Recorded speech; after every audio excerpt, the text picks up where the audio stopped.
Bienvenidos a Psicología del Adolescente.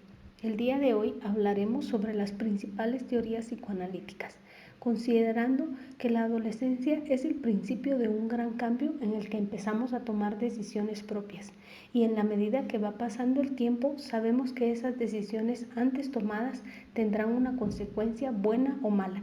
Es el principio de nuestra propia vida. Es la etapa en la que conocemos nuestras fuerzas internas y debemos aprovechar al máximo este minuto. Esto nos llevará a engrandecernos como seres humanos. Es ese difícil tránsito entre la niñez y la adultez, entre dos mundos maravillosos en el cual idealmente en uno de ellos se recibe y en el otro se da. La adolescencia finalmente es la desazón para cambiar del recibir al dar. El día de hoy vamos a hablar sobre las teorías psicoanalíticas. Entre ellas están teoría de Sigmund Freud, la teoría de Erikson, la teoría focal de Coleman y la teoría de David Elke. Sigmund Freud. Freud es un médico, neurólogo y psicoanalista austriaco que nació el 6 de mayo de 1856 y murió el 23 de septiembre de 1839 en Londres. Es el creador del psicoanálisis y está considerado como uno de los psicólogos más influyentes de la historia del pensamiento. La teoría psicoanalítica describe el desarrollo como un proceso inconsciente. Los teóricos psicoanalíticos consideran que el comportamiento solo es una característica superficial y que para entender verdaderamente el desarrollo tenemos que analizar los significados simbólicos del comportamiento y el funcionamiento interno de la mente. Elementos claves de la teoría psicoanalítica. Uno de los principales elementos de esta teoría es la estructura de la personalidad. Para Freud, la personalidad está compuesta por tres elementos: el ello, el superyo y el yo. El ello incluye las necesidades corporales, los deseos sexuales y los impulsos. Una vez que hemos explicado qué es el ello, vamos a explicar qué es el superyo. El superyo es una parte que contrarresta al ello y viene a representar los pensamientos éticos y morales que el individuo recibe de la cultura. Es decir, que el superyo es todo lo que nos viene externamente impuesto por la sociedad relacionado con la ética y con la moral. Una vez que hemos explicado el superyo, vamos a explicar el tercer concepto, el yo. El yo lo podríamos definir como el gran mediador entre el superyo y el ello. Tiene como fin cumplir de manera realista los deseos y demandas del ello y a la vez conciliarlas con las exigencias del superyo. Todas las acciones ejecutadas son analizadas por este yo, amenazando con el castigo en caso de incumplimiento. El yo nos permite reconocer lo que hacemos, nos permite tomar conciencia, elegir el camino adecuado y razonar los impulsos con tal de no ceder a la liberación libidinosa y velar siempre por la integridad general de la realidad. Es el paso del reconocimiento para afrontar las alegrías, culpabilidades o el castigo. Un segundo elemento son las etapas del desarrollo de la personalidad. Como pueden ver, van desde el nacimiento hasta la pubertad y la adultez. Nos enfocaremos en la etapa genital, que es el resurgimiento de los impulsos sexuales de la etapa fálica, canalizados a la sexualidad adulta madura. El individuo busca un compañero de sexo opuesto con el cual complacer el placer genital.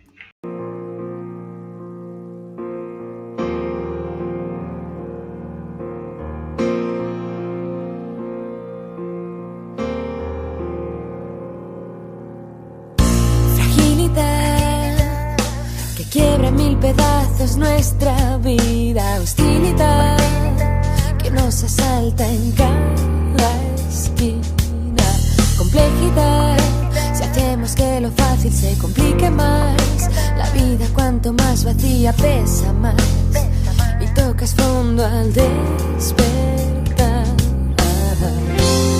y si los días grises más oscuros tú los vistes, pon color a esos ojos tristes y solo mira alrededor. Si pierdes las ganas de alzar la mirada, no mires atrás, hay algo más. Lo que hoy se te escapa no vuelve jamás. No busques más, que todo vendrá. Otro elemento importante son los mecanismos de defensa. Freud creía que la vida de los adolescentes está llena de tensiones y conflictos, y para reducir estas tensiones, los adolescentes mantienen la información bloqueada en su mente inconsciente. Los mecanismos de defensa son métodos inconscientes que utiliza el yo para distorsionar la realidad y protegerse de la ansiedad. Anna Freud, hija de Sigmund Freud, desarrolló la idea de que los mecanismos de defensa son la clave para entender la adaptación adolescente. El principal mecanismo de defensa que usan los adolescentes es la represión. Es el mecanismo más eficaz y omnipresente. Expulsa los impulsos inaceptables del ello fuera de la conciencia, relegándolos a la mente inconsciente. Este mecanismo es el fundamento de todos los demás.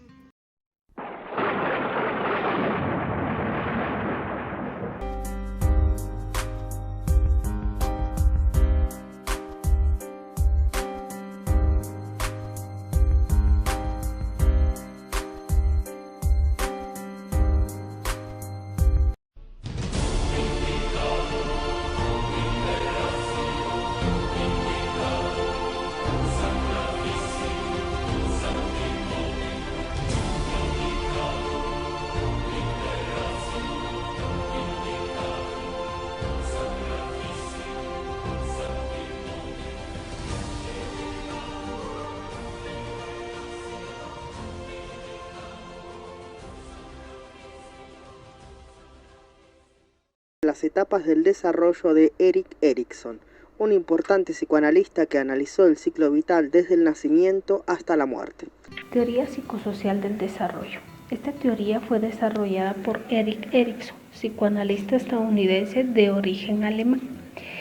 Es una teoría integral que identifica una serie de etapas por las que un individuo sano pasa a lo largo de la historia. Nos enfocaremos en la etapa 5, que es la etapa de los 13 a los 21 años, identidad y difusión de identidad. En esta etapa los niños se convierten en adolescentes, encuentran su identidad sexual y empiezan a diseñar una imagen de esa persona futura a la que quieren parecerse. A medida que crecen, intentan encontrar sus propósitos y roles en la sociedad, así como solidificar su identidad única. Deben encontrar un compromiso entre lo que ellos esperan de sí mismos y lo que su entorno espera de ellos. Para Erikson, completar esta etapa con éxito supone terminar de identificar una base sólida y saludable para la vida adulta. Erik Erikson, uno de los principales psicoanalistas del yo, extendió las etapas del desarrollo para incluir el ciclo entero de la vida en términos psicosociales más allá de los sexuales. Identidad contra difusión del rol transcurre en la adolescencia. Sus resultados positivos son la confianza en la identidad inferior y la continuidad, promesa de una carrera.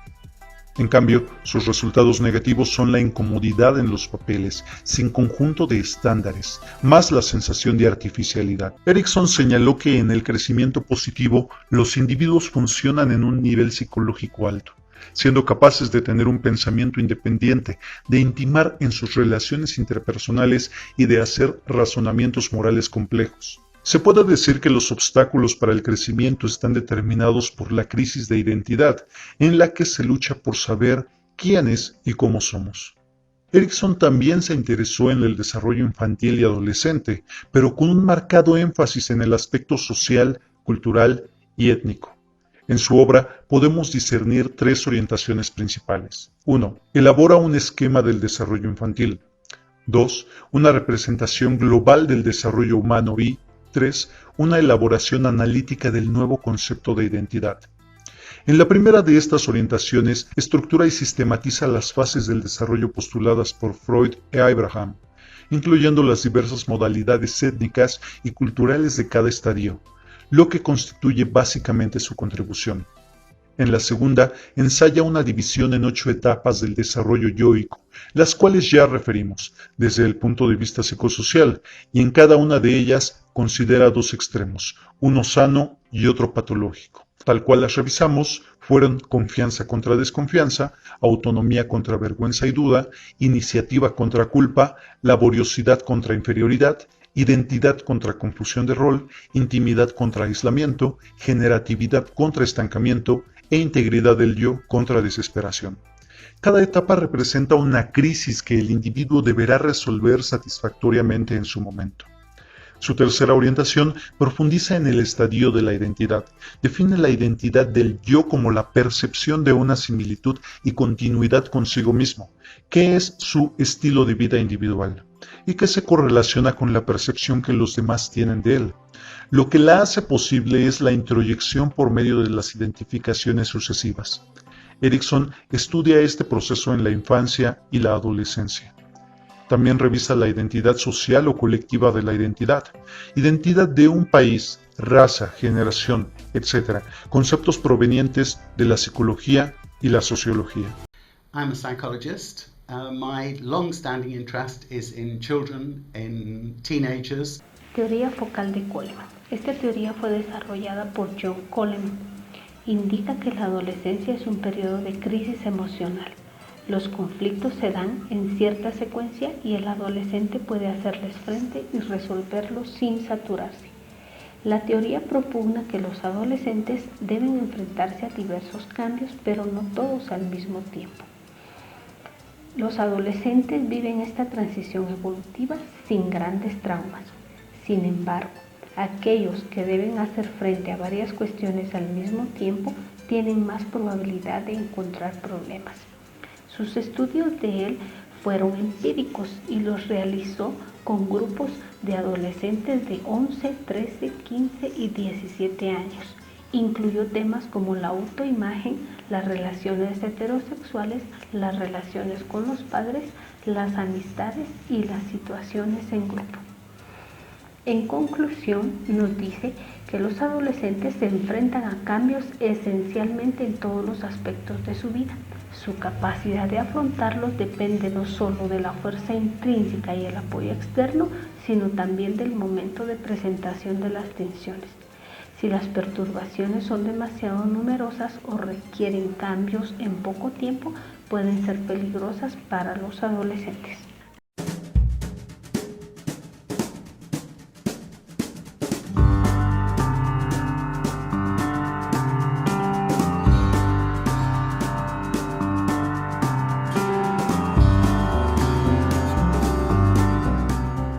Hi, I'm David Elkind. I'm a professor emeritus of child development at Tufts University.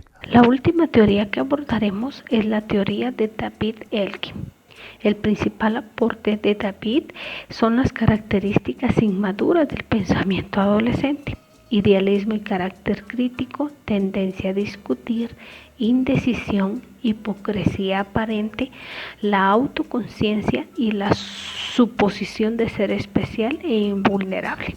Al hablar de la autoconciencia, estamos hablando de la audiencia imaginaria, que es la obsesión del adolescente por la imagen que los demás poseen de él, la creencia que todo el mundo los está observando.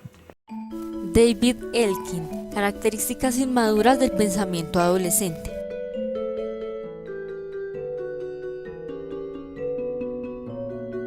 En la forma del pensamiento adolescente se transforma de manera en que se miran a sí mismos y al mundo. Les resulta tan poco familiar como la nueva forma de su cuerpo y en ocasiones se sienten igual de torpes en su uso. Para Elkind, esta inmadurez se manifiesta en 6 formas características. La primera, idealismo y carácter crítico. A medida que los adolescentes prevén un mundo ideal, se dan cuenta de lo lejos que están de serlo del mundo real, de lo cual hacen responsables a los adultos. Se vuelven sumamente conscientes de la hipocresía, disfrutando de revistas y animaciones que atacan a figuras públicas. Están convencidos de que saben mejor que los adultos cómo funciona el mundo y con frecuencia encuentran defectos en sus padres. Segundo, tendencia a discutir. Buscan constantemente la oportunidad de demostrar sus nuevas habilidades de razonamiento formal.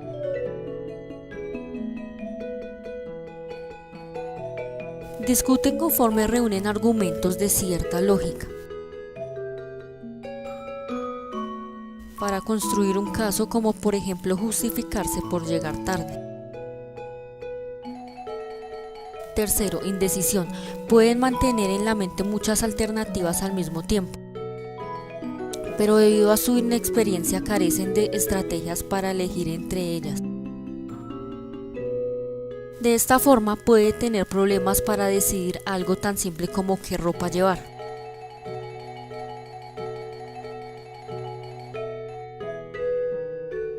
Cuarto, hipocresía aparente.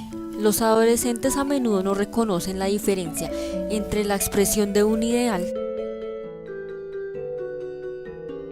y los sacrificios que son necesarios hacer para estar a la altura de la misma. Ejemplo presentado por Elkin en 1998. Adolescentes preocupados por el bienestar animal se manifestaron enfrente de una tienda de productos de piel, pero esperaron hasta un cálido día de primavera para hacerlo, evitando así tener que estar en la calle con abrigo durante el invierno. Para un observador adulto esta conducta sería hipócrita, pero en realidad estos jóvenes no advierten la conexión de su conducta y su ideal. Quinto, autoconciencia. Suponen que los demás están pensando en lo mismo que ellos piensan. Elkin llamó a esto audiencia imaginaria. Como por ejemplo, un adolescente puede sentirse mortificada si lleva ropa equivocada para una fiesta, pensando que todos los demás deben estar mirándola con recelo. Sexto, su posición de ser especial e invulnerable. Elkin lo llamó fábula personal. La creencia de los adolescentes de que son especiales y que su experiencia es única y no están sujetos a las reglas que gobiernan al resto del mundo.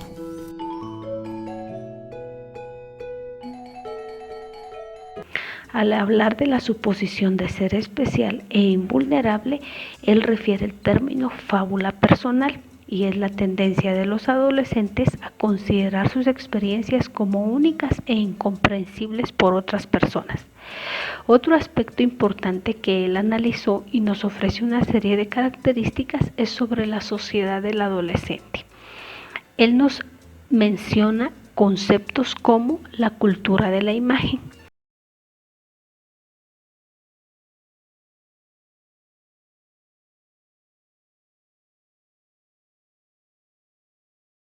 en la cual se valora más la información audiovisual, lo electrónico y lo novedoso, y la necesidad del reconocimiento por otros.